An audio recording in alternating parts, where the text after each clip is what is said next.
Listo, queridos amigos, queridos hermanos. Dice Apocalipsis 1:7, he aquí que viene con las nubes y todo ojo le verá, y los que le traspasaron, y todos los linajes de la tierra harán lamentación por él. Sí, amén.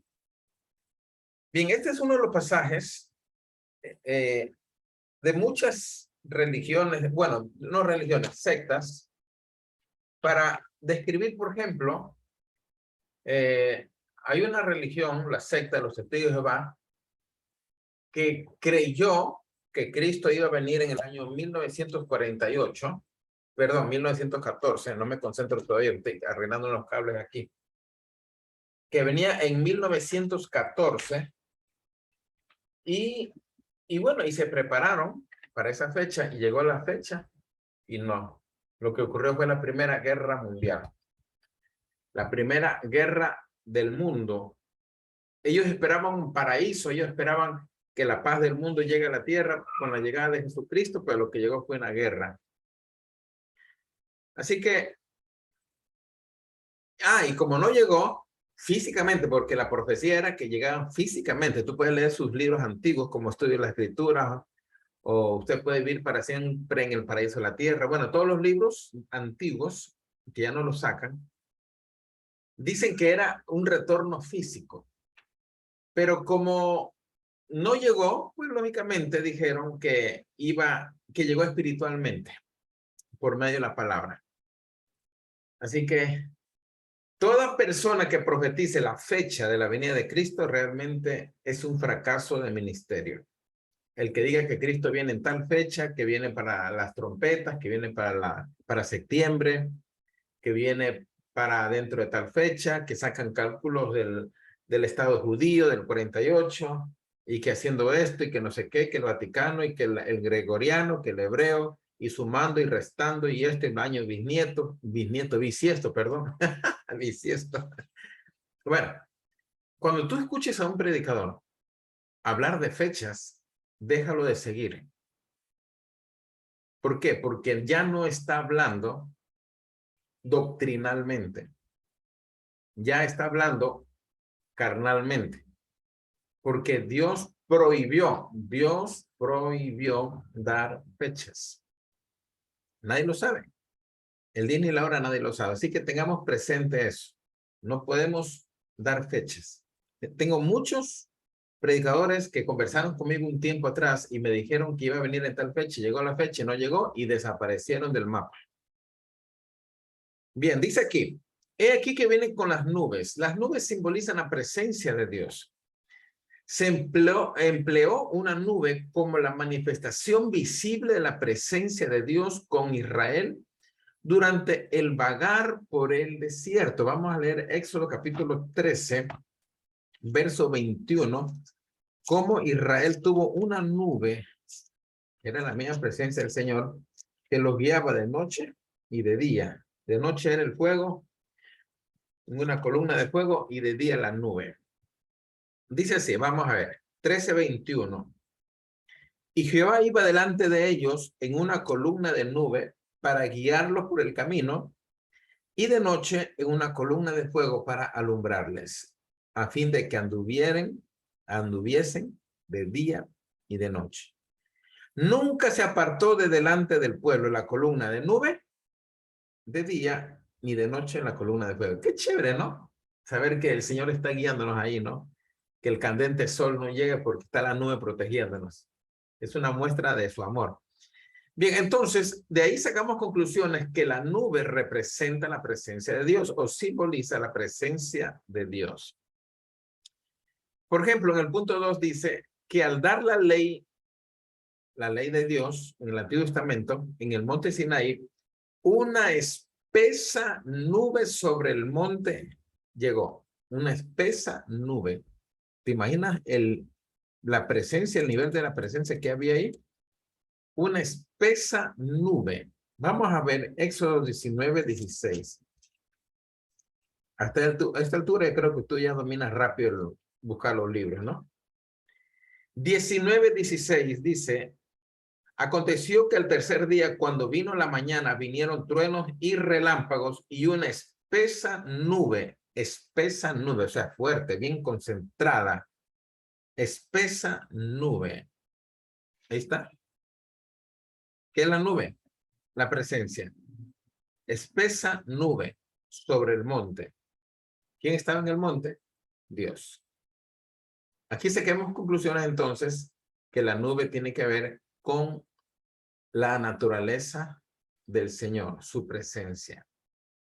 Cuando el Señor hablaba con Moisés, la columna de nube descendía y se ponía a la puerta del tabernáculo. Vean pues, qué belleza. Vamos a ver 33:9 de Éxodo. Dice, cuando Moisés entraba en el tabernáculo, la columna de nube descendía y se ponía a la puerta del tabernáculo. Y Jehová hablaba con Moisés. Nosotros necesitamos esa nube. Es una nube, pero no literalmente para nosotros. Necesitamos esa presencia, por decirlo así. Por eso el Señor le dijo, mi presencia irá contigo. Mi presencia, o sea, mi nube. Y por eso la nube estaba siempre con él. Mi presencia irá contigo y te daré descanso. Le dijo a Moisés en Éxodo 33:11. Porque él dijo, yo no voy a seguir. Si tú no estás conmigo, mejor ni me mandes. Mi presencia irá contigo y te daré descanso. Una gran enseñanza para que sepas que a pesar de las 1000 pruebas que tengas en el desafío de la vida, las 1000 pruebas que tengas, las luchas que enfrentar, los conflictos, los retos que tengas en esta vida, mi presencia era contigo y te daré descanso, te dice el Señor. Tanto el tabernáculo, Éxodo 40, como en el templo, Primera de Reyes 8, estuvieron llenos de una nube que simbolizaba la gloria de Dios en sus dedicaciones. Y tú eres un templo del Espíritu Santo ahora. Al ser tu templo del Espíritu Santo, estás lleno de esa gloria. Estás lleno de esa nube. Aún más, estás tan lleno de esa nube que el Señor dice que Él vive dentro de ti. Él está dentro de ti. Dice que eres templo del Espíritu Santo. Entonces aquellos dicen, Señor, quiero tu presencia, ¿dónde está tu presencia, Señor? Necesito tu presencia, tengo hambre de ti. Está bien, hay que tener hambre de Dios para amarlo, adorarle y servirle, ¿no? Pero cuando tú pides la presencia, ¿será que no la tienes? ¿Dónde está el nuevo nacimiento? ¿Dónde está esa palabra bendita? ¿Dónde está esa promesa? ¿Dónde está ese renacimiento? ¿Dónde está esa justificación por fe? ¿Dónde está ese nombre inscrito en el libro de la vida? ¿Dónde está que dice que Dios vive dentro de ti? 1 Corintios 3:16. Que Cristo mora en ti, 2 Corintios 13:5. Que el Espíritu Santo vive en ti, 1 Corintios 3:16. Eres templo de la Trinidad, por decirlo así. Entonces, si tú dices, Señor, Señor, quiero tu presencia, ¿no será que te estás desviando del propósito divino y te sientes solo y vacío? Porque si tú estás conectado con Dios, no necesitas la presencia. ¿Sabe por qué? Porque ella vive contigo. Cuando uno necesita la presencia es porque algo está pasando. Hay vacíos, hay dolor, hay maltrato, hay rechazo, hay falta de perdón. Y quieres consolarte, no sé. Así que yo creo realmente que si lo vas a decir, digamos así, emocionalmente, Señor, te necesito, está bien, no está mal esa oración, pero realmente estás conectado con Dios. No digo que no la busque la presencia, tienes que buscarla, porque cada día tenemos que alimentarnos de Él, de su paz, de su toque, de su abrazo. Pero no olvides que tú eres eso, que ya eres. Así que si no sientes una lágrima, que si no sientes que alguien te abraza, si no sientes que alguien te tumba al piso, si no sientes que hablas lengua, si no sientes que lloras, si no sientes que sueñas ya y parece que Dios te ha dejado, ten cuidado. Ten cuidado. Porque la presencia de Dios está contigo desde el día que tú naciste de nuevo. Sigamos.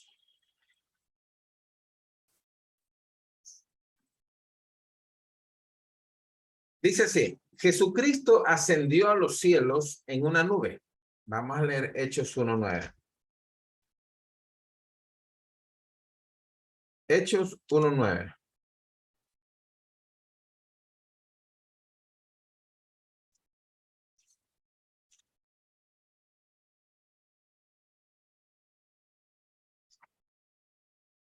Habiendo dicho estas cosas, viéndolos ellos, fue alzado y le recibió una nube que lo ocultó de sus ojos. Así que por ese lado ya vamos claro, ¿no? Que él se fue en una nube. Y asimismo los creyentes ascenderán con nubes en el arrebatamiento. Primera de Corintios 4:17. Primera de Tesalonicenses 4:17. Veamos cómo la palabra confirma esto. Porque el Señor mismo, con voz de mando, con voz de arcángel y con trompeta de Dios, descenderá del cielo, y los muertos en Cristo resucitarán primero. Luego nosotros, los que vivimos, los que hayamos quedado, seremos arrebatados juntamente con ellos en las nubes. Amén. Las nubes son símbolo de Dios en su presencia. Como lo indica el presente versículo, Cristo viene con las nubes. Mateo 24:30. Vamos a ver Mateo 24:30. Dice, entonces aparecerá la señal del Hijo del Hombre en el cielo, y entonces lamentarán todas las tribus de la tierra y verán al Hijo del Hombre viniendo sobre las nubes con poder y gran gloria. Así que las nubes representan, pues lógicamente, presencia de Dios, que Él está presente, que Él está ahí. Y tanto en el Antiguo Testamento como en el Nuevo Testamento hay una conexión directa con Dios. Tanto el arrebatamiento, segunda venida de Cristo, dedicación del templo, dedicación del tabernáculo, cuando se entregaron las leyes, cuando Dios habló en el Sinaí, siempre la nube estaba allí. Así que ya saben qué significa he aquí que viene en las nubes y qué son las nubes y todo eso, ya lo saben, ¿no? Bien, vamos al siguiente punto. ¿Qué dice? Y todo ojo le verá. Y todo ojo le verá. El retorno de Cristo será físico, real, corporal. Corporal, escucha bien. Físico, literal. No es espiritual. No es por fe. Es real. Por eso dice, vamos a ver, el retorno de Cristo será físico, real, corporal, cuya manifestación será a escala mundial. Vamos a ver Apocalipsis 19:19. Dice así. Y vi a la bestia de los reyes de la tierra, a todo el mundo, ¿no? Y a sus ejércitos, reunidos para guerrear contra el que montaba el caballo y contra su ejército. Ahí está. ¿Es simbólico? ¿Es espiritual? ¿Es metafórico? ¿Es hiperbológico? Es real. Porque si el anticristo va a hacer guerra contra el que monta el caballo, que es Jesucristo, entonces significa que todo ojo le verá. Porque no se puede hacer guerra a un espíritu, a un viento que no se ve. Los cielos se abrirán y se verá la venida de Cristo. Vamos a leer Hechos 1:11. Hechos 1:11. Rápidamente, Hechos capítulo 1, versículo 11.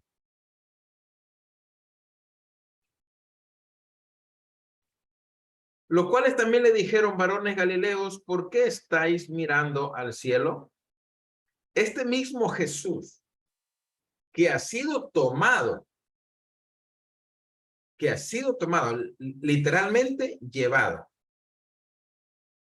que ha sido tomado de vosotros al cielo, así vendrá como le habéis visto ir al cielo. Así vendrá.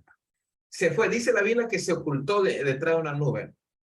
Fue literalmente llevado. Lo vieron literalmente con sus ojos. Así como se fue, así volverá. Y no estoy hablando del rapto de la iglesia, por favor, no vayan a entender por ahí algún despistado. Estoy hablando de la segunda venida de Cristo, cuando Él establezca su reino sobre la tierra. Dice Mateo capítulo 24, verso 30, para leerles de nuevo el texto que les leí anteriormente. Vamos de nuevo, 24, 30. Entonces aparecerá la señal. La palabra señal significa marca, charagma, algo visible. Charama en griego, visible, marca, sello, señal, impresión, legible. Aparecerá la señal del Hijo del Hombre en el cielo. ¿Y qué va a pasar ahí? Entonces lamentarán todas las tribus de la tierra y verán al Hijo del Hombre viniendo sobre las nubes del cielo con poder y gran gloria. Y por eso por ahí yo vi que se habló de un Cristo que llegó. Si lo vieron por ahí en redes sociales, llegó un Cristo y andaba diciendo que él era Cristo. Y es un loco. Por ahí cualquier loco que aparece. Ya Cristo dijo que vendrán falsos Mesías, falsos Cristos. José le dije, Jesús Miranda dijo que él era Cristo. El fundador de Creciendo en Gracia, que ya falleció, quedó la mujer, ahora dice que ella es Cristo. O sea, de ellos dicen que Cristo es mujer. Entonces, cuando alguien te diga que Cristo ya llegó y que apareció por ahí, digo, pero ¿cómo se? Si llegó, no debería estar yo aquí. Porque primero es el arrebatamiento. Y no es doctrina cristiana, como alguien dijo, o menosprecio. Es doctrina de Dios. Segundo, si llegó, ¿por qué nadie se enteró? Por ahí apareció en un pueblito, en una ciudad que nadie lo conoce. Falsos cristos.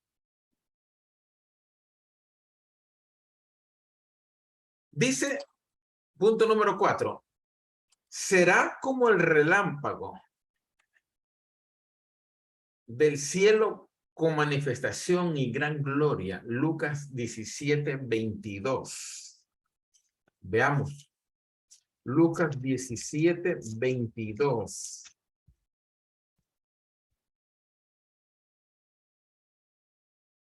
Y dijo a sus discípulos, tiempo vendrá cuando deseareis ver uno de los días del Hijo del Hombre, y lo veréis, y no lo veréis.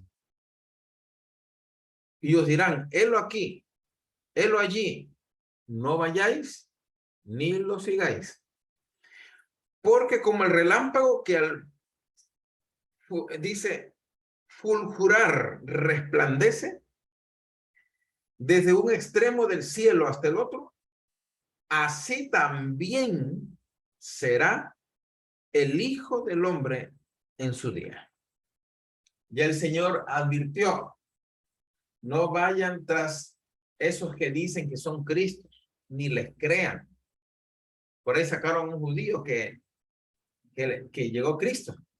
Y otros dijeron, es el anticristo. Es la bestia. Y siempre aparecerán personajes diciendo que es el Cristo. Así que no se sorprenda de eso, ¿ok? Bien. Ahora, ¿qué más dice? Lo que les traspasaron. Vamos a seguir. Apocalipsis capítulo 1, verso 7. Dice, y los que le traspasaron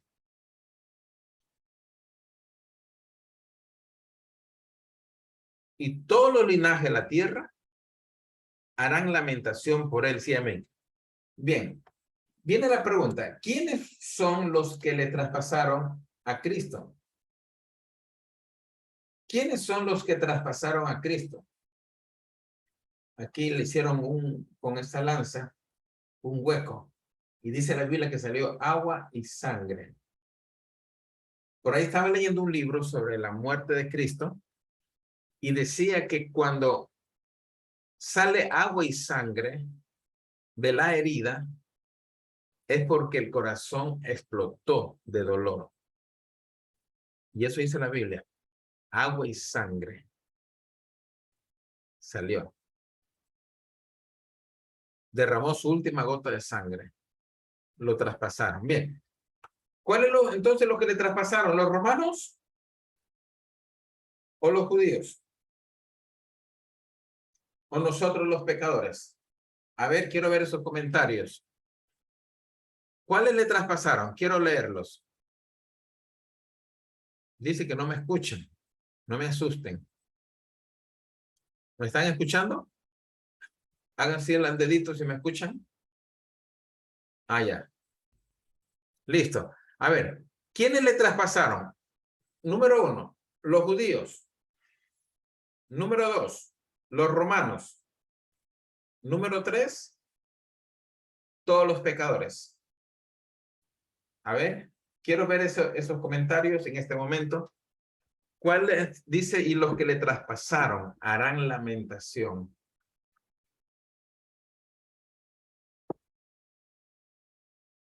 Voy a leerlos, déjame ver. Dice Mercy, los romanos. Carmen, todos. Luis Ríos, los romanos. Y los pecadores. A ver, ¿qué más dice? Yo presente. ¿Quiénes le traspasaron?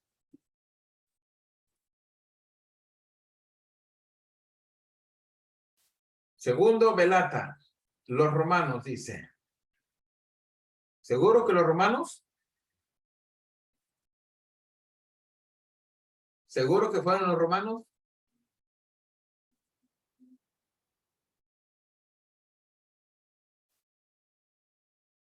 Dionisia dice todos los pecadores. ¿Segura? Dionisia, todos los pecadores, ¿segurísima?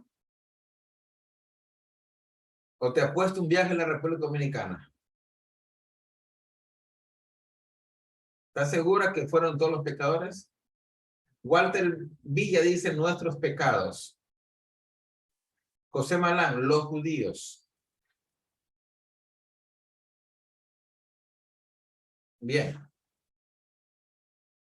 Vamos a ver qué escribí yo aquí. Dice Marisela, perdón, literal, los soldados y los pecados. Vamos a ver qué puse aquí yo. Juan divide a dos grupos a los que verán la segunda venida. Los que le traspasaron no se refiere a los soldados romanos implicados en la crucifixión de Cristo, sino a los judíos incrédulos. Es decir, los soldados no sabían lo que hacían. Hasta Pilato quería soltarlo, ¿se acuerdan? Pilato no lo quería soltar. Perdón, no lo quería crucificar. Lo quería dejar libre. Y los soldados simplemente obedecen una orden del jefe. Ellos no son ni buenos ni malos. Ellos simplemente obedecen la orden y punto. Tal cual un policía o un militar. Ellos ni saben, ellos obedecen la autoridad y se acabó. Pero ¿quiénes llevaron a la muerte, a la crucifixión al Señor? Los judíos. Fueron los judíos. Los judíos rechazaron y los siguen rechazando. Por ahí vi un judío en YouTube que dice que sabe hebreo y le preguntaron si cree en Jesucristo y dijo que no, que él no cree. Que el que llegó es un falso profeta, que es un impostor, que aún lo están esperando el verdadero Mesías, que el que llegó no es. Entonces, ¿quién es el que llegó?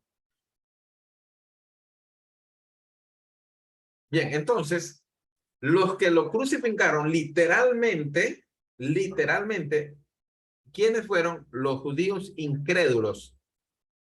Y ahora, ¿quiénes son los que crucificamos al Señor? Los incrédulos, si somos incrédulos. Por ejemplo, nosotros también le traspasamos, también lo crucificamos con nuestros pecados. Pero el día que le pedimos perdón y aceptamos el sacrificio de la cruz y la redención, entonces hasta ahí ya no somos los que participamos en el martirio que Jesucristo hizo, o recibió, mejor dicho. Por eso dice, y todos los linajes de la tierra harán lamentación por él. Ya, aquí esta lamentación, hay dos interpretaciones. En el 1.7 dice harán lamentación. ¿Por qué dice lamentación? ¿A qué se refiere cuando dice lamentación? ¿Qué es lamentación? ¿Por qué nombra la palabra lamentación allí en Apocalipsis 1.7? ¿Qué entiende usted ahí? Harán lamentación por él, sí, amén.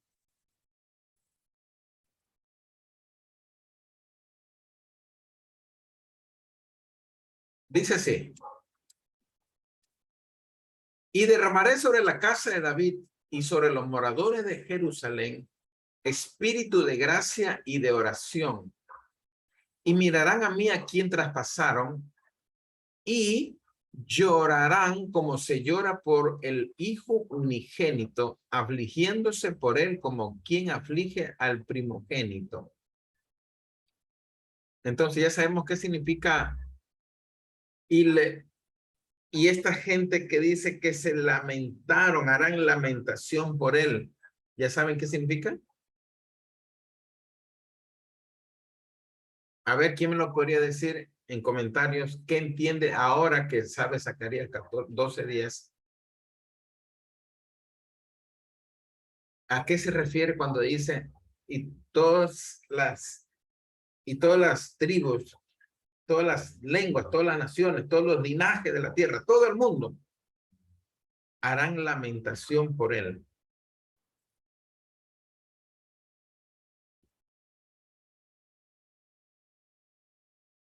Significa que en la segunda venida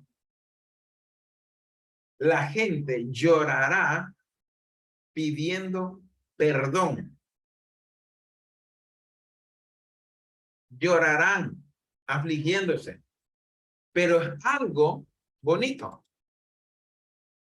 Arrepentimiento profundo por haberlo rechazado, correcto. Dice así, mira,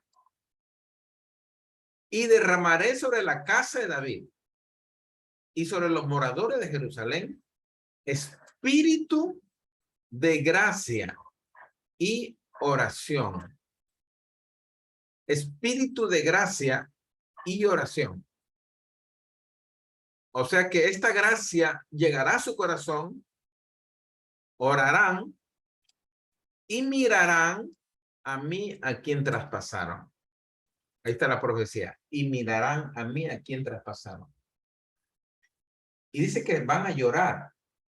Va a haber una aflicción. Entonces ellos van a ser salvos en la segunda venida. A esto se refiere cuando dice Joel. Vamos a ver Joel capítulo 3. Cuando habla de una salvación, de una invocación para ser salvo. Vamos a ver Joel capítulo 3.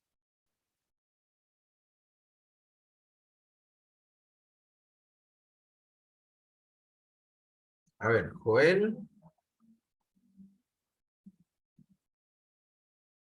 Vea pues. Dijo mi abuelita, por aquí dejé el versículo y no lo encuentro. Pero sí sé lo que dice el versículo, eso es lo importante, que sí sé lo que dice, pero quiero leérselos.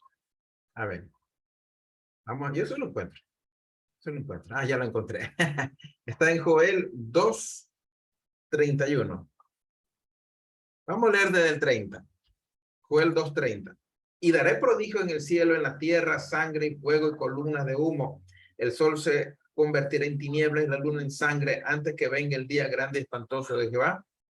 Y todo, aquí viene lo de Zacarías 12:10. Y todo aquel que invocare el nombre de Jehová serán salvos. Porque en el monte de Sión, en Jerusalén, habrá, ¿qué cosa? Salvación, como ha dicho Jehová, y entre el remanente el cual él habrá llamado. O sea que esta salvación sucederá exactamente aquí en la segunda venida. ¿Lo comprueba eso la Biblia? Claro. Vamos a leer Romanos capítulo 11. Romanos capítulo 11. Verso 26. Romanos 11, 26.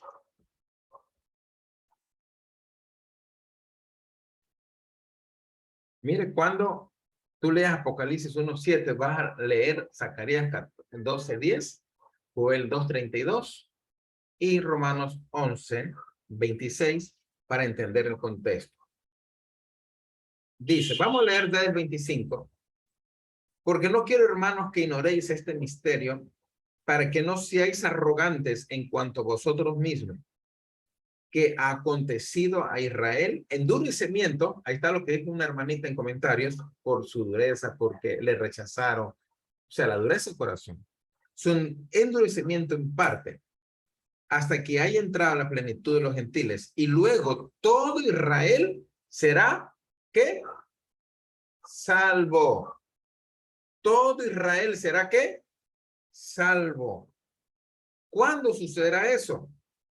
Como está escrito, vendrá de Sión el libertador que apartará de Jacob la impiedad. Y este será mi pacto con ellos cuando yo quite sus pecados. Ya sabemos entonces qué significa y lo que les traspasaron harán lamentación por él.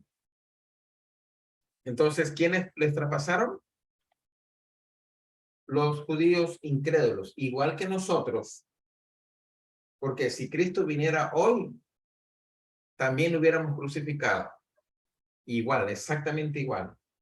Nos hubiéramos reído de él, le hubiéramos escupido la cara. Pero gracias a Dios que Dios nos dio la oportunidad de salvarnos y de conocerlo. Bien, vamos a seguir entonces. Volvamos a Apocalipsis 1.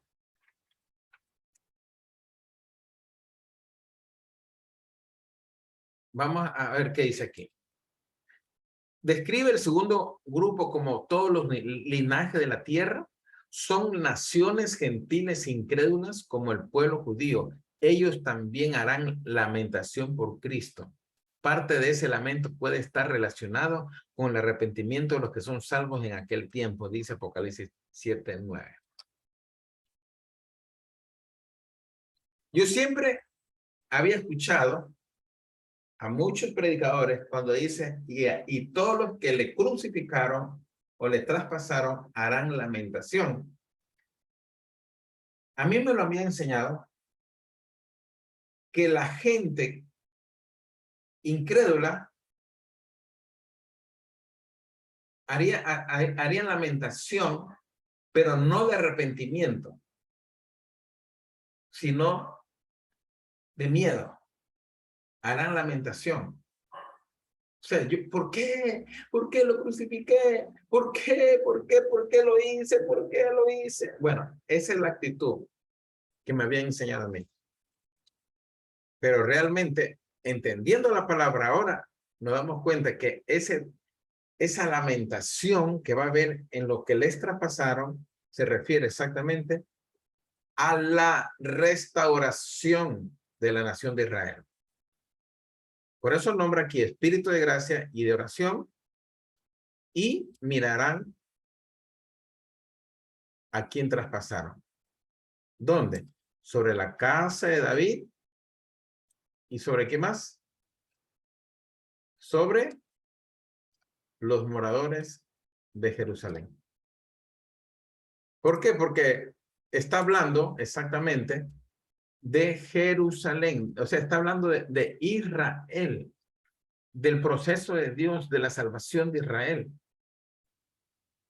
Oiga, Israel es un pueblo muy querido, muy amado, dice la Biblia en Romanos capítulo 11, versículos 28 y 29.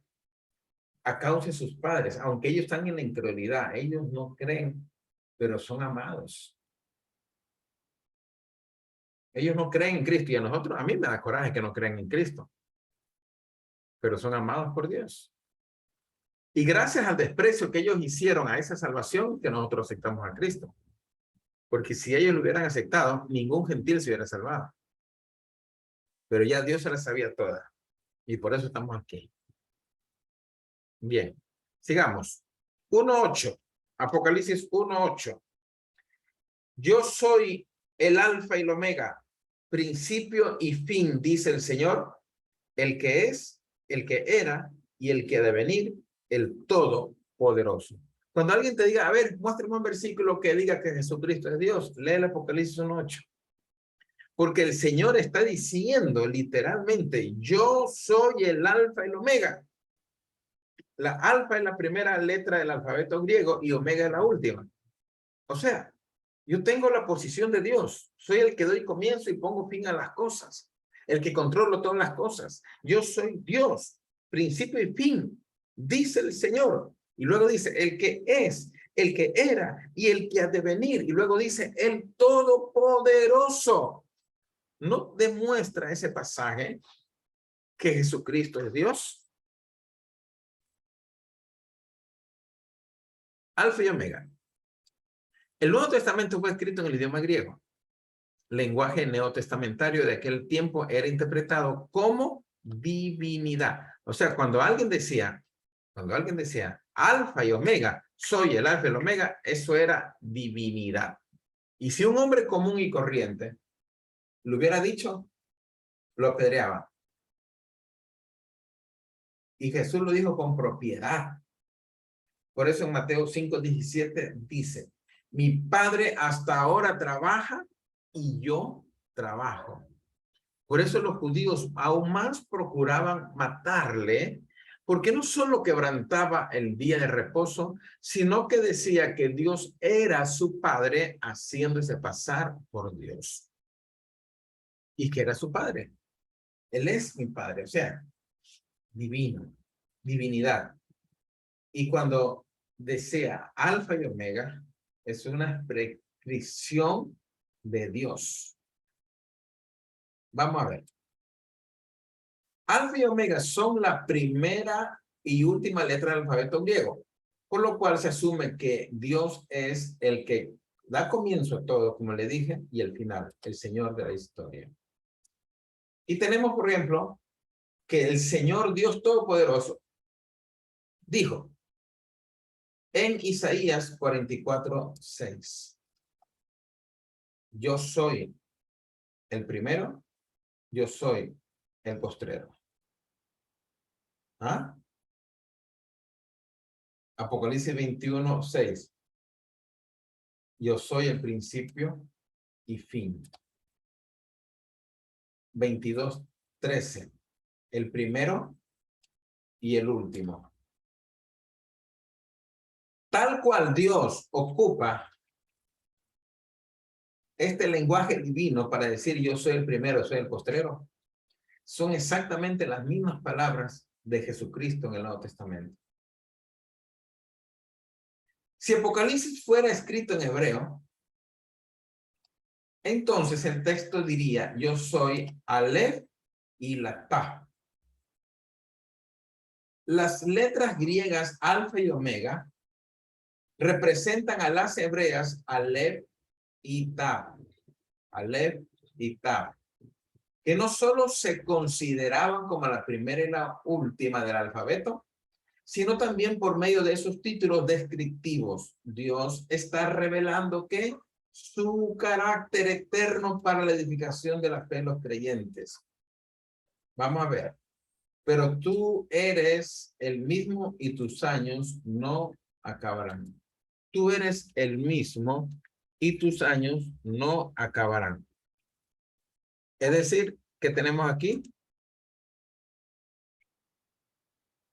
¿Qué tenemos aquí? Aleph y Ta. Tú eres el mismo y tus años no acabarán. Aleph y Ta. que es alfa y omega. Porque yo, el Señor, no cambio. Aquí está. No cambio, es lo mismo que Aleph y Tab. O sea, el alfa y el omega. Aquí voy a subrayarles para que la relacionen. Ahí está. Alfa y omega es lo mismo que Aleph y Tab. Tú eres el mismo y tus años no acabarán. ¿Por qué? Porque Él es eterno, principio y fin. Lo mismo sucede con Malaquías 3:6. Yo, Jehová, no cambio. O sea que Él no tiene variación de mudanza. Él no se equivoca. Él no reaprende. Él no razona. Él no tiene que investigar, no tiene que pensar, no tiene que reflexionar para hacer las cosas bien hechas. Dios es perfecto en todo el sentido de la palabra y todo lo que hace Él es perfecto. Lo hace bien. Por eso entrega tu voluntad a la voluntad de Él, porque nosotros nos equivocamos, pero 1000 a 1. Nos equivocamos demasiado. ¿Por qué no entregas mejor tu vida, tu familia, todos tus sueños, todo tu ser en las manos del Señor? Que con Él no vas a perder nada. Y deja que Él sea el que te guíe. Cada que tú tomes decisiones, algo que quieras hacer, consulta con papá. Porque Él es Aleph y Tab, Alfa y Omega. Y Jesucristo dijo, lo mismo dijo. Él es el mismo de ayer, hoy y por los siglos. Ayer, pasado, hoy, presente y por los siglos futuros. Ahí está. ¿Está claro o no? Muy bien. Aquí, por ejemplo, tenemos el alfabeto tanto hebreo como griego para considerarlo. Observen bien. Mira que la primera letra del alfabeto es alfa. Alfa, A. Alfa. Y la última es como una O media redondita hacia abajo, ¿no?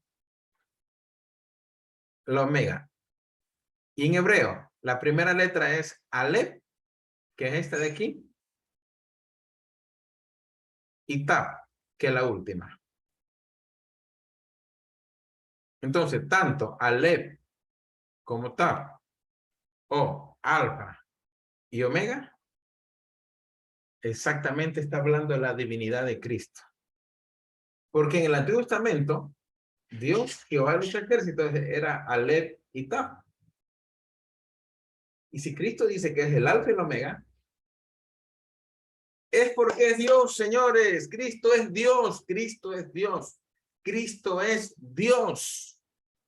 ¿Cuánto dicen amén? Cristo es Dios. Y vamos, quiero que me lean usted mismo. ¿Alguien me puede leer Romanos 9:5? Porque estoy emocionado con Cristo. ¿Alguien me puede leer Romanos 9:5 en público? Lo quiero hacer así.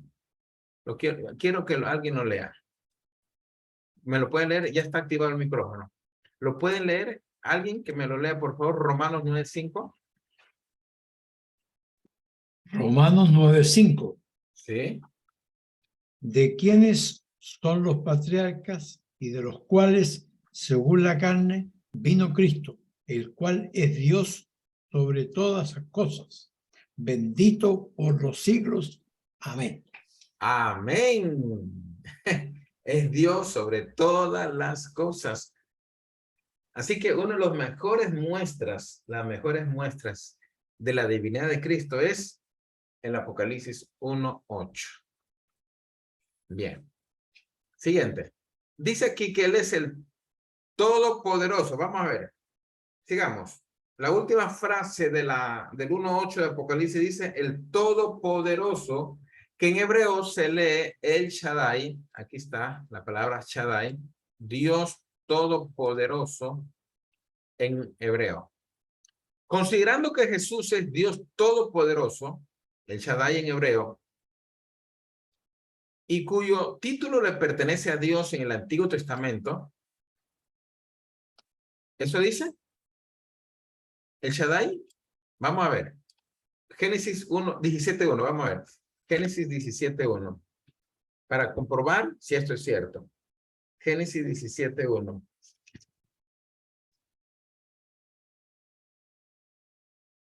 Era Abraham de 90 años. No, 90 no, 99 años. Casi 100, ¿ah? Cuando le apareció Jehová y le dijo, yo soy el Dios, ¿qué? Todopoderoso. Todopoderoso. O sea, aquí aparece la palabra El Shaddai. Dios Todopoderoso. El Shaddai. Y si Apocalipsis 1:8 dice que Cristo es el Todopoderoso, ¿qué entendemos? Que es así. Él es todopoderoso. Y lo voy a poner aquí bien bonito, que el diablo, mejor dicho, tiemble. Que tiemble en este momento. Ahí está. El Todopoderoso. Jesús es el Todopoderoso. Es un título exactamente el mismo que tiene Dios en el Antiguo Testamento. Voy a poner aquí, compare con Génesis. Vamos a poner aquí. Génesis 17:1. Apocalipsis 1:8 con con Génesis 17:1.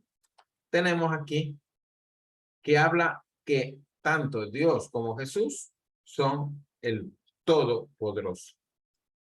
Ahora viene la pregunta. ¿Habrán dos todopoderosos? ¿Hay dos todopoderosos? Hay uno solo. Porque los dos son Dios. Así que aquel que niega la Trinidad, duda de la Trinidad, también estará en la obligación de rechazar la divinidad de Cristo. Y conozco muchos cristianos evangélicos que creían en la Trinidad y ahora por andar estudiando libros en hebreo, que las raíces hebreas, y ahorita está de moda eso de las raíces hebreas, ahora ya no creen en la Trinidad. Y para ellos Jesucristo solamente es el Mesías, nada más el Mesías y ya un Cristo y punto, nada más, pero no es Dios. Estoy hablando de evangélicos, porque el judío al final no conoce, tiene cegado el entendimiento, al final son judíos y ellos serán salvos recién en la segunda venida. Pero que un cristiano que nació dentro del mundo evangélico, dentro del mundo cristiano, venga a decir que Cristo no es Dios, ¿qué le pasa? A los judíos se los entiende, porque ya pronto Dios aclarará sus vistas.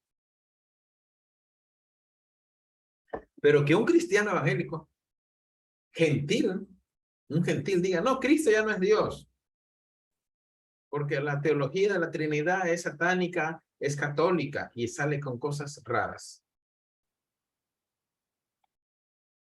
Bien. Añadimos un capítulo especial sobre los nombres de Dios que hacen alusión a Dios el Padre y a nuestro Señor Jesucristo.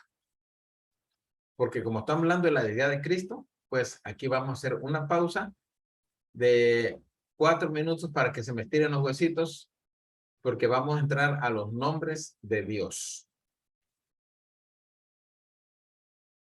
Ya. Nota que estoy hablando de los nombres de Cristo, los nombres de Dios, pero dirigido a Cristo. Estos versículos tienen que ver con Jesucristo, no con Dios el Padre. ¿Ya? Por eso dice, mire, añadimos un capítulo especial sobre los nombres de Dios que hacen alusión a Dios el Padre y a nuestro Señor Jesucristo. Entonces, estos textos tienen que ver que Cristo, por ejemplo, es santidad. Él es santidad. Nadie más puede ser santo, solo Él. Por ejemplo, aquí en Juan 8:46 dice, ¿quién me redarguye de pecado? Él es omnipresente, omnipotente, omnisciente, inmutabilidad. Esa palabra significa que Él no cambia. Eterno, creador, recibe adoración. ¡Wow! ¡Qué belleza! No. Imagínense, solo con esos puntos yo es suficiente para creer toda la vida que Cristo es Dios y lo amaré para siempre. Nunca, nunca dudaría de su deidad. Cuando tú empiezas a leer estos textos, vas a quedar bendecido, porque son versículos de bendición. Sigamos. El que quiere decir poderoso, fuerte, prominente, y está usado, o sea, estamos aquí en la palabra, déjeme ver. Aquí como que no me conecta con algo aquí, ¿no? Parece que algo me pasó aquí. Vamos a ver.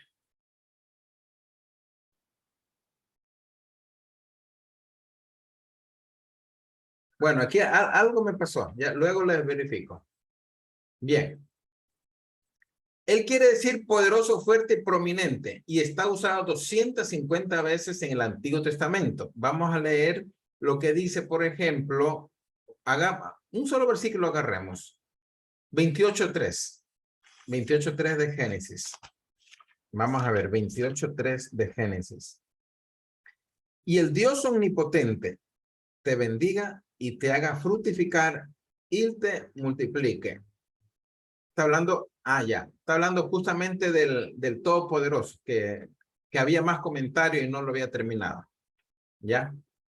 Bien, entonces, queridos hermanos, el Todopoderoso, El Shaddai, estoy hablando de aquí, del Shaddai, esta palabra, El Shaddai, es el mismo comentario que va aquí. O sea que estos nombres de aquí deberían verlo puesto debajo de este punto de aquí. ¿Sí? Para que no haya inconveniente. Bien, sigamos.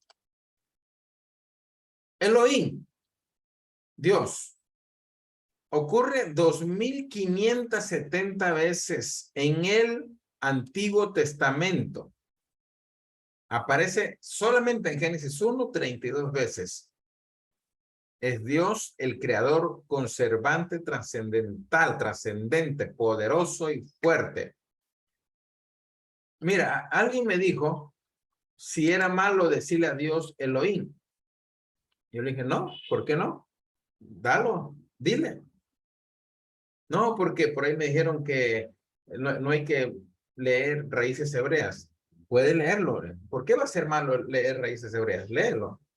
El asunto es que hay una secta y muchas sectas de ramificación judía que están haciendo proselitismo contra los cristianos para decir que tú y yo estamos en Roma en el paganismo y que si decimos Dios, estamos invocando al Dios griego, porque Dios en griego es Theos y Theos viene de Zeus y Zeus es el dios de la mitología griega. Entonces decir Dios, estoy invocando a un Dios falso y no al verdadero Dios. Entonces hay que decir entonces Elohim. Pero queridos hermanos, Dios manifestó su gloria a las naciones y cada nación tiene un idioma. Y no podemos decir, no, que es, por ejemplo, Jesús significa, dicen ellos, caballo o cerdo. Y todo aquel que invoca el nombre de Jesús está invocando un caballo. Entonces, ¿qué hay que invocar? Si vas a invocar el nombre de Jesús, tendrás que decir Mesías o Yeshua. Y si vas a invocar el nombre de Dios, Elohim. Si vas a invocar el nombre de Jehová, Yahvé.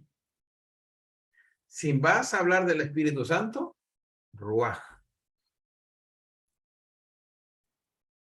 Pero, qué locura, si cada uno tiene su idioma. Entonces, para los griegos no hay Dios entonces, porque ellos también, o sea, si ellos adoran al Dios verdadero, ¿cómo van a decir entonces Dios en los griegos? El hecho que haya un Dios de la mitología no significa que ya ese nombre no le pertenece a Dios, porque la Biblia misma habla de dioses falsos y aparece la misma palabra Elohim para los dioses falsos. Por ejemplo, dice, no te harás dioses Elohim ajenos delante de mí. Entonces tampoco hay que decirle a Dios Elohim, porque hay muchos dioses falsos. ¿Se dan cuenta? Lo ilógico de hacer sectarismo e idolatría del idioma hebreo. Entonces, ¿qué dicen los brasileños? Deus. ¿Qué dicen los americanos, los habla inglesa? God. Entonces, ¿cómo van a decir ellos? Tienen que decirlo a su idioma. Cualquier idioma, no hay problema para Dios. Vamos a leer Apocalipsis para comprobarlo. Apocalipsis capítulo 7.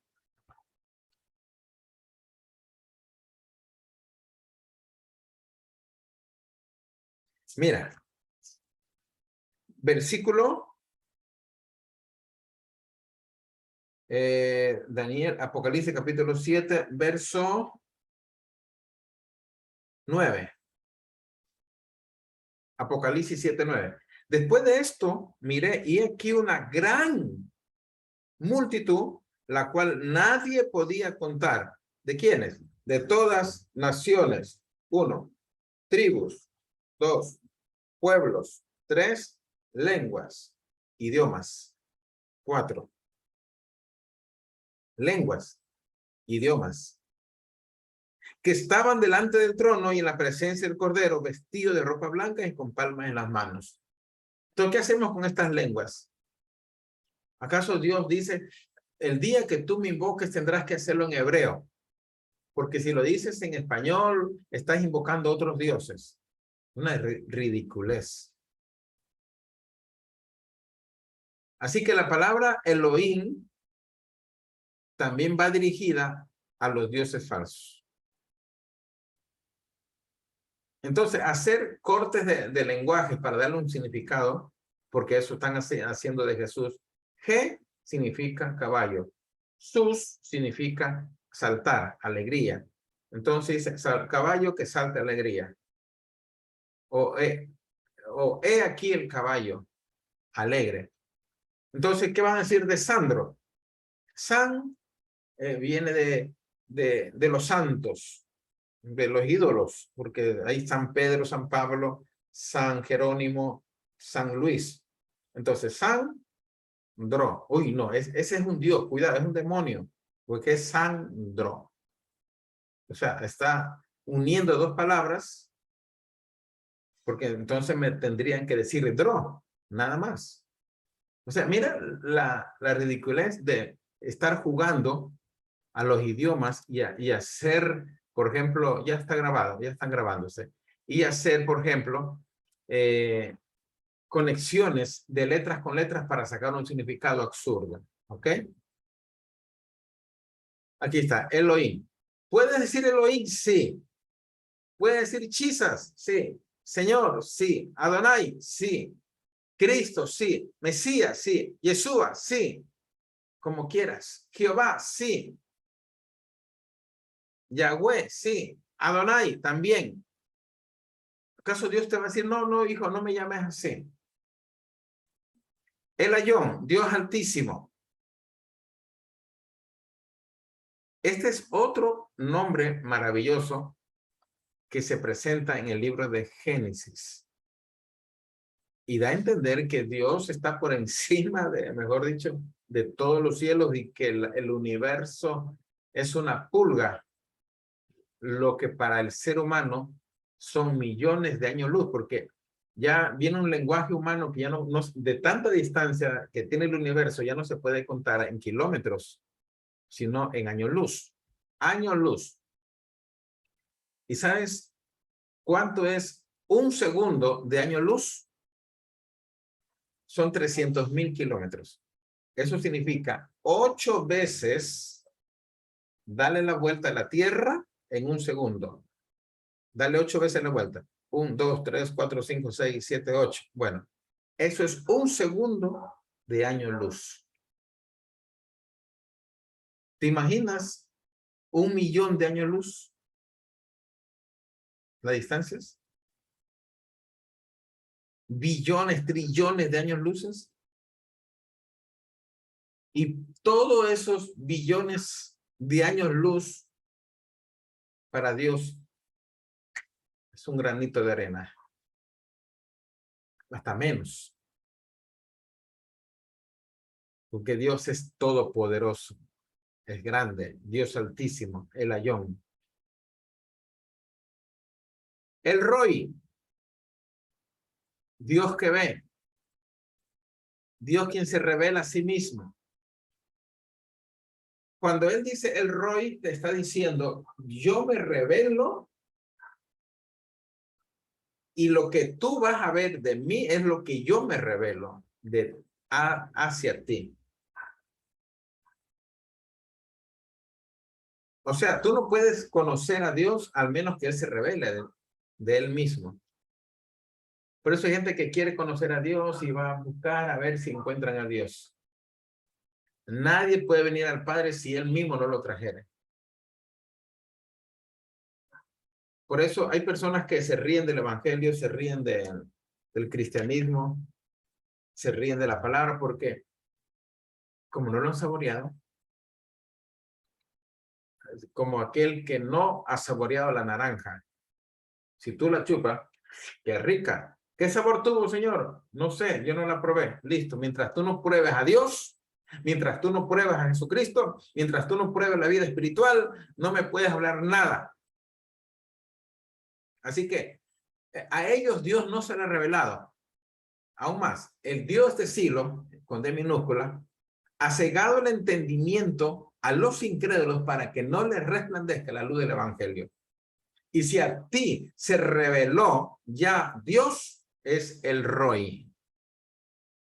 El Roy, el Dios que me ve y quien se revela a sí mismo. El Berit, Dios de pactos.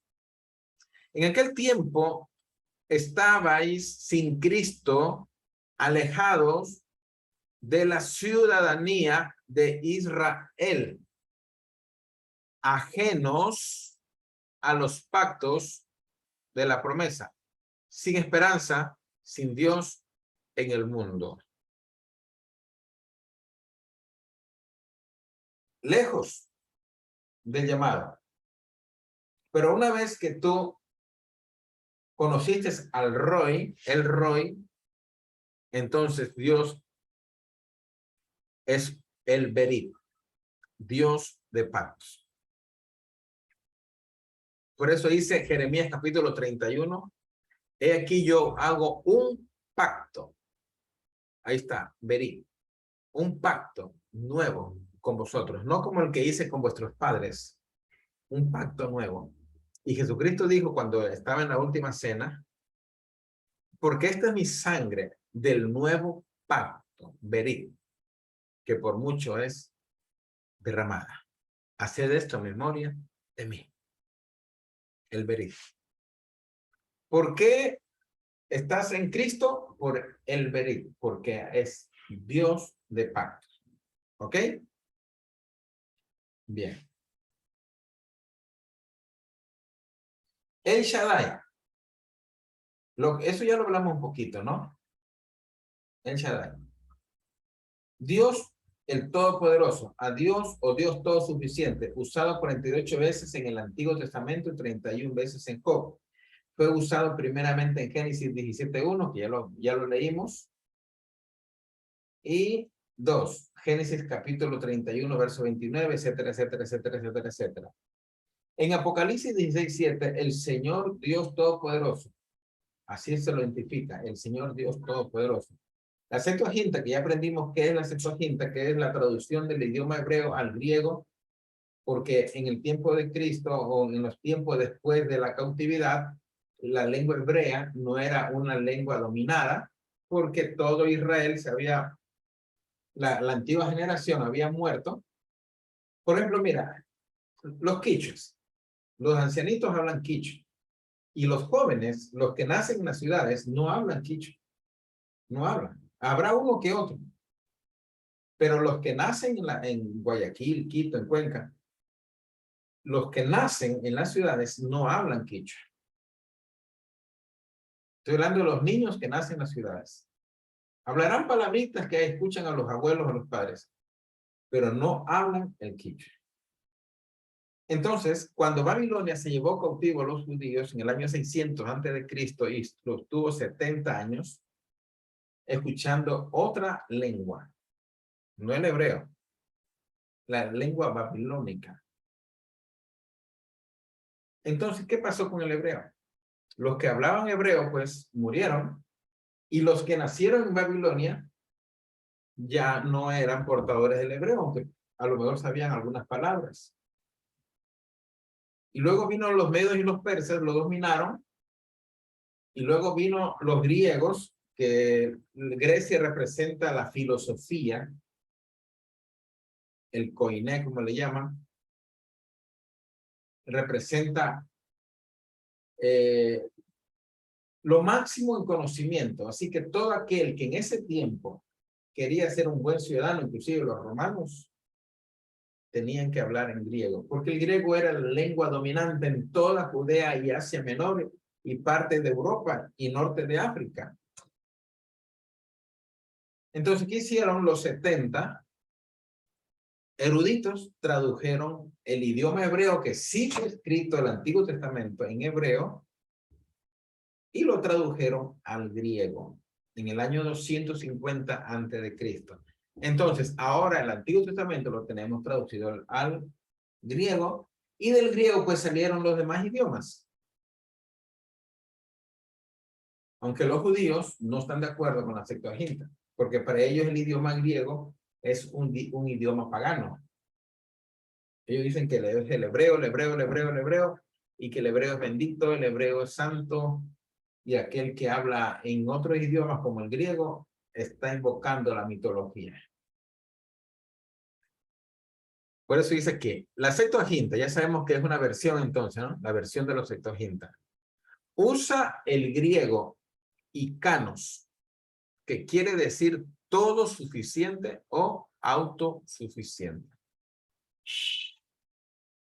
Adonai es plural y singular es Adón, dueño, señor. Está usado 300 veces en el Antiguo Testamento y siempre ocurre en plural cuando se refiere a Dios.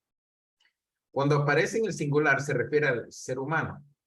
Está usado 215 veces cuando se refiere a un hombre. El primer uso de Adonai aparece en Génesis 15:2 y bueno, todos los versículos ahí para que ustedes lo lean en casa. ¿Ok? ¿Qué significa Adonai? El Señor, mi gran Señor. Y bueno, y esa palabra, justamente, los eruditos de la Septuaginta le pusieron Señor a Yahvé, a Yahweh, porque no había otra forma de poderle decir a Dios, cuyo nombre era simplemente 4 consonantes y no tenía vocales. Y al no tener vocales, pues lógicamente le sacaron las vocales de Adonai y le pusieron a la letra YHWH para que aparezca como Yahvé o Yahweh o Yagowa. Bueno, hay de todo un poco, ya ni saben quién creer. Por eso mejor es tener la fe en el Señor vivo, el Dios todopoderoso. Porque tanto estudio, imagínate, ¿a dónde vamos a parar? Vamos a terminar como incrédulos. Porque hay tanta sobreinformación. Bien, ya no les voy a leer esto porque el tiempo se me está yendo y no avanzo más. Quiero seguir. Yahvé Rafa, el Señor sana. Yahvé Nisi, Dios de mi fortaleza. Yahvé Mekades, el Señor que santifica. Mira que no me voy a quedar explicando cosa por cosa porque el tiempo se me va a ir y quiero avanzar rápido Apocalipsis. Yahvé Salón, Shalom. Yahvé Shalom. El Señor nuestra paz. Yahvé Jireh. Mi hija se llama Jireh. Yo le puse Jireh. Y me acuerdo que ella está chiquitita y la llevamos a la escuela. Y había ahí una fábrica, en la escuela había una cooperativa de transporte escolar y se llamaba Jireh. Transporte escolar Jireh. Y cuando la niña llega a la casa, dice, papi, mi nombre tiene los carros, dice. Todos los carros se llaman Jireh. Bueno, Jireh significa proveerá, provisión. Yahvé Elohim, Yahvé Siquenio, Yahvé Roy, Yahvé Shama. Aquí está. El Señor es mi rectitud, el Señor es mi pastor, el Señor está, el Señor de los ejércitos. Bueno, vamos a seguir. Ya hicimos el paréntesis. Ahora sí, vamos al 1.9 de Apocalipsis.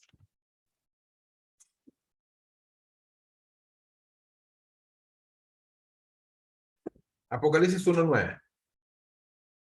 Dice, yo Juan, vuestro hermano y copartícipe vuestro en la tribulación, en el reino y en la paciencia de Jesucristo. Estaba en la isla llamada Patmos, por causa de la palabra de Dios y el testimonio de Jesucristo. O sea que había tribulación. Mira lo que dice. Yo, Juan, vuestro copartícipe, vuestro. Mira que hay personas que están hablando que si tú vienes a Cristo se te acabarán los problemas. Tengan cuidado con esa predicación. Esa predicación no es bíblica. No es bíblica. Ven a Cristo pecador que con él se te acabarán los problemas. Eso no es cierto. Vas a seguir teniendo problemas. Claro, tu vida va a cambiar mucho porque ya no vas a ser mujeriego, fumador, alcohólico, bueno, y todo lo demás. Pero no significa que no tendrás problemas. Ya no tendrás los mismos problemas del pecado, pero problemas vas a seguir teniendo. Problemas de salud, problemas de familia, problemas de hijos, etcétera. Porque aún estamos en esta tierra. Y el hecho de que tú seas hijo de Dios no significa que todo será un esplendor de éxito, de gloria y bendición. Tengamos cuidado con ese mensaje que se está dando. Porque muchos vienen a Cristo para ya no tener problemas y cuando vienen a la iglesia se dan cuenta que los problemas siguen.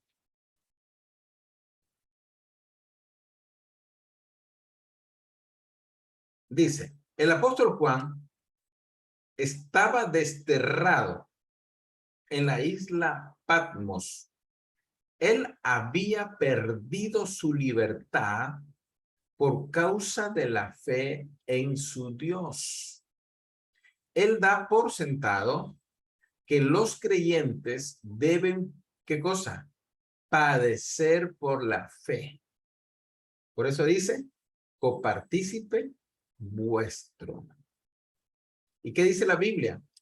Dice la Biblia, y dicho por el propio Cristo, en el mundo tendréis aflicción. En el mundo tendréis aflicción.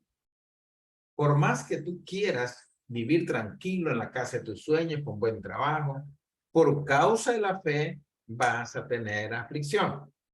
Quizás no por la parte económica, ni por la parte social, porque te va bien con la gente, te portas bien.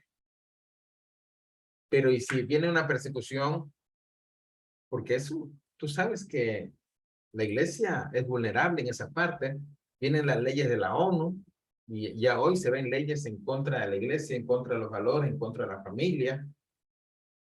Son leyes. Y ya sabemos, ya sabe a qué me estoy refiriendo. Es inteligente. Aunque no le pongo nombre y apellido porque si no YouTube, porque esto se va a YouTube, me veta. Pero tú sabes que los organismos internacionales crean leyes a favor de, tú ya sabes, y en contra de la familia, la fe, la iglesia. Entonces, ¿qué pasaría si viniera una aflicción que no estamos acostumbrados?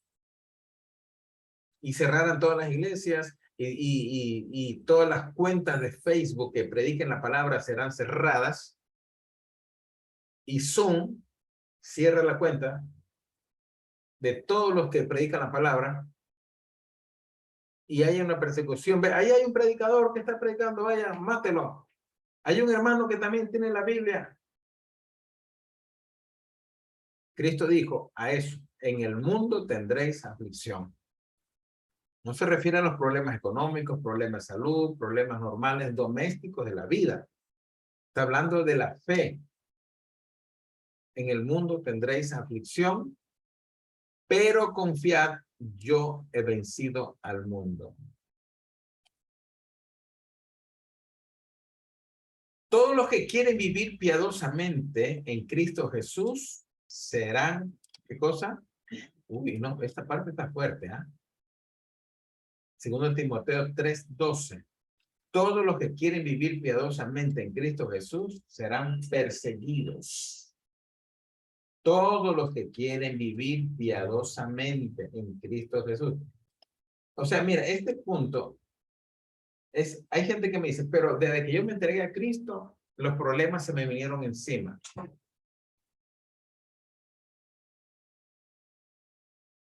Inclusive, yo fui a sacar un préstamo al banco. ¿A qué se dedica usted? Soy pastor evangélico. Uy, no, a los pastores no le damos nada. Así me dijo. Está prohibido por políticas del banco. Nada lo que es pastor, damos préstamo. O sea que hasta para la sociedad es mal visto ese nombre. ¿Qué habrá pasado? Bueno, tú ya sabes lo que ha pasado, tantas cosas, inclusive malos testimonios. ¿Cuántas iglesias a lo mejor tuvieron préstamos y no pagaron? Concilios, iglesias no pagaron.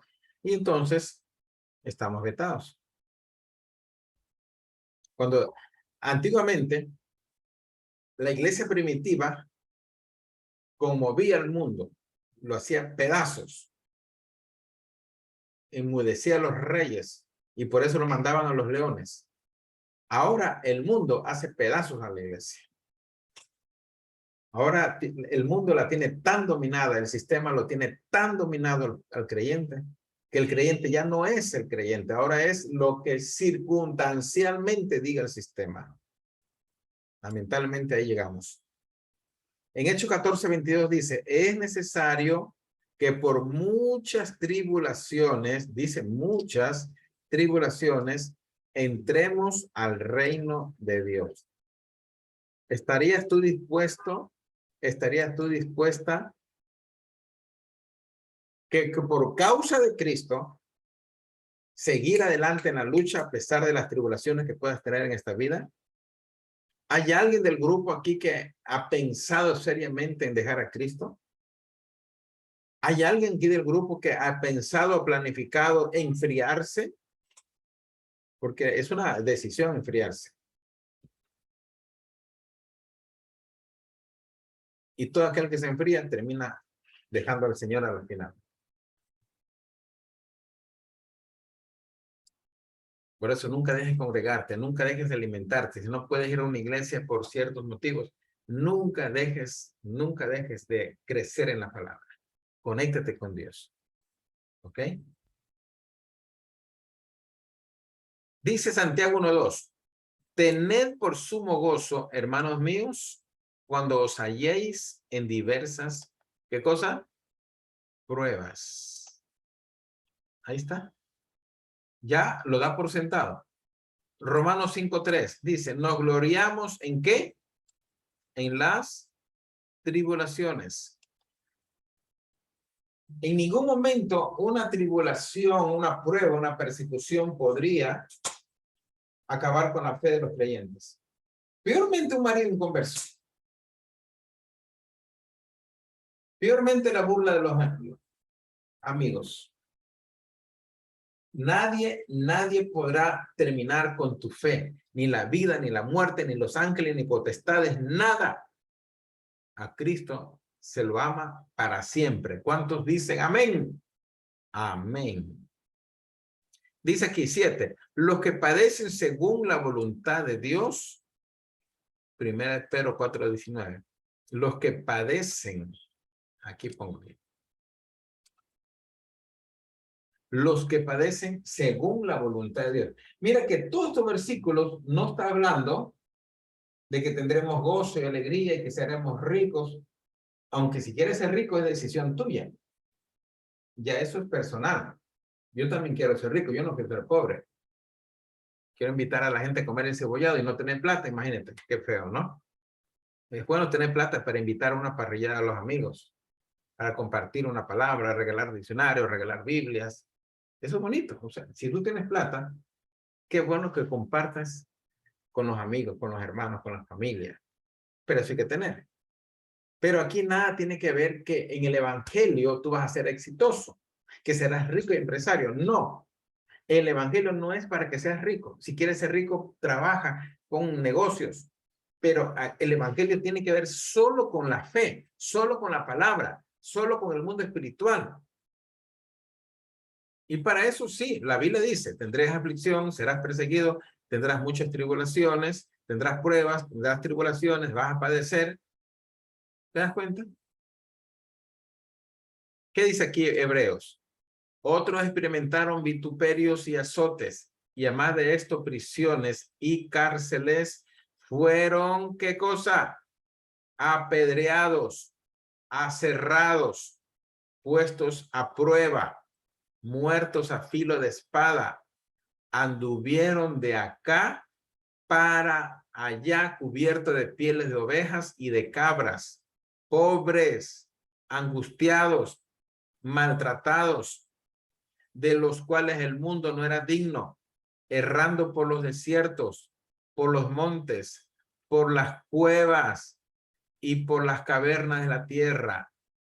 Y todos estos, aunque alcanzaron buen testimonio mediante la fe, no recibieron lo prometido, proveyendo Dios alguna, ¿qué cosa?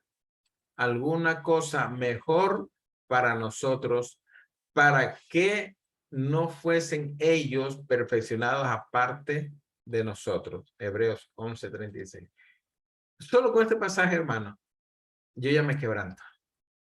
Solamente leyendo este pasaje, yo digo, increíble los cristianos de antes.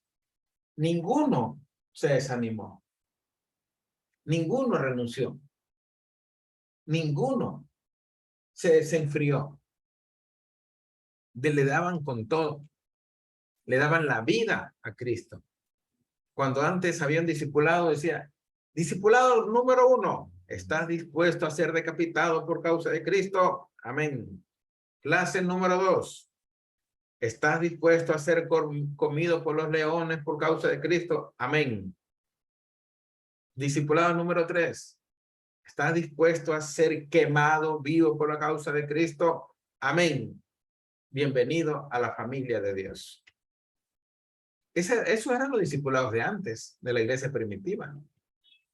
Por eso, si tú lees la carta de Pedro, todo Pedro fue dirigido a un discipulado para fortalecer a la iglesia que estaba siendo perseguida, triturada, martirizada, azotada.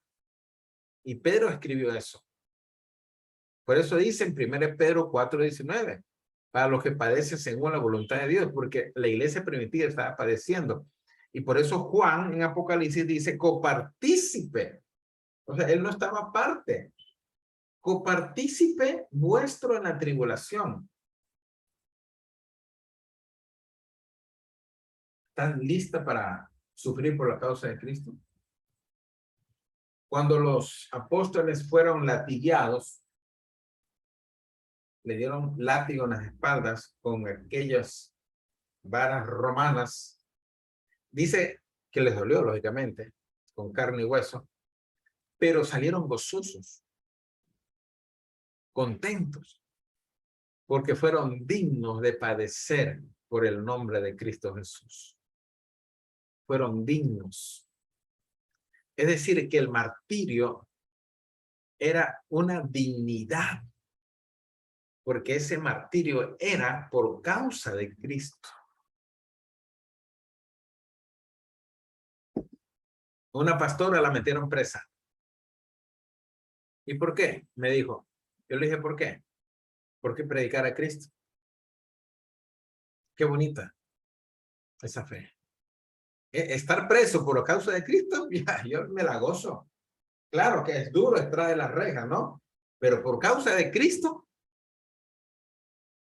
Porque hay unos que están presos porque robaron, mataron, destruyeron, hicieron daño. Pero por la causa de Cristo estar preso, wow, eso es bonito. Chévere. Claro, duele que ya no ves a tu familia, no ves a tus hijos.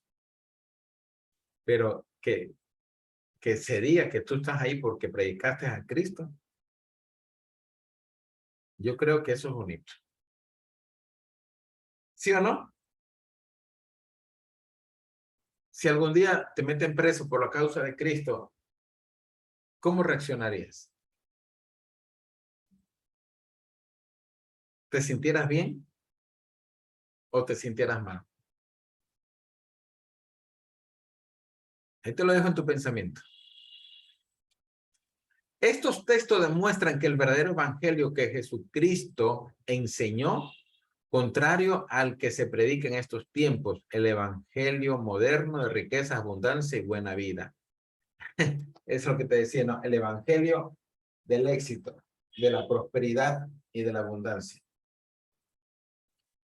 Donde se centran solamente en el ego, porque cuando quieren sacrificar su vida espiritual por la económica, eso es alimentar el ego. ¿Ok? Bien, sigamos. En la isla llamada Patmos, vamos a hablar de esta isla. Así dice, ¿no? Verso 9. Yo, Juan, vuestro hermano, copartícipe en vuestra tribulación en el reino y en la paciencia de Jesucristo, estaba en la isla llamada Patmos. Antiguamente, los romanos usaban las pequeñas islas en las costas de Asia Menor para exiliar a los prisioneros políticos. Aparentemente, Juan fue exiliado a esta pequeña isla. Vamos a ver qué dice. De semicírculo, con 10 millas de largo hacia el este, 6 millas de ancho y a 37 millas de Mileto. Mire, voy a buscar, ya no me da el tiempo, ya se me fue. Iba a buscar en internet Patmos. Pero mira, Patmos es una isla hoy turística. Y ahí hay una iglesia que se llama la Iglesia de San Juan, en honor al apóstol que murió ahí. Dicen los historiadores que es el único que murió de una muerte de vejez y natural. Porque todos los demás apóstoles murieron de una forma violenta, dolorosa, atroz. A Pablo le cortaron la cabeza, a Pedro lo mataron, lo crucificaron con los pies para arriba. ¿Sabes qué crucificar a un ser humano? Partirle los huesos con clavos, vivo, y dejarlo que se sangre, que muera ahí. Así murió Pedro. Y todos los demás murieron horrible. Y no solo ellos, la iglesia primitiva y todos los miles de cristianos fueron martirizados. Esteban fue muerto a pedrada. Piedras grandes le tiraban en la cabeza hasta matarlo. Moría. Justino Mártir decía, soy trigo de Dios. Soy trigo de Dios. Y los colmillos de los leones son el molino para presentarme ante Dios como un trigo limpio. ¿Por qué Juan fue a la isla Patmos? ¿Por causa de qué? Por la palabra de Dios y el testimonio de Jesucristo. Ahí está.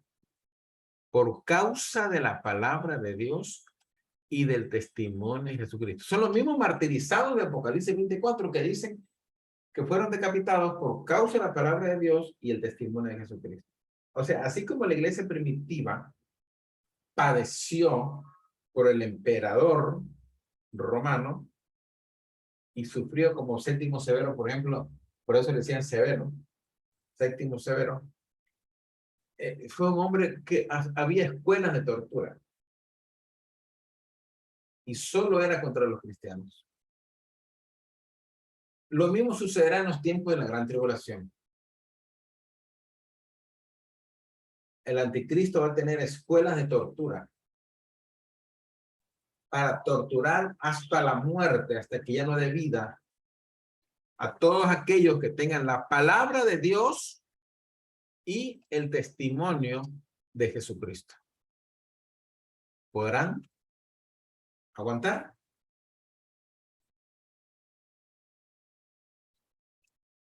Solo Dios lo sabe. Un testimonio se basa en la revelación del Espíritu Santo que le convence de pecado para aceptar al Señor. Cristo explicó a Pedro que su testimonio no venía de ninguna fuente humana, sino de Dios, dice Mateo 16:13. Dios mismo se revela en los corazones que le gustan. Sigamos. Se refiere a las palabras de vida que pueden cambiar las vidas. Juan 15:3. Que si confesares con tu boca que Jesús es el Señor y creyeres en tu corazón que Dios le levantó de los muertos, serás salvo. Romanos 10:9. Reconocer al señorío de Cristo en tiempo de Roma, cuando el único señor era César,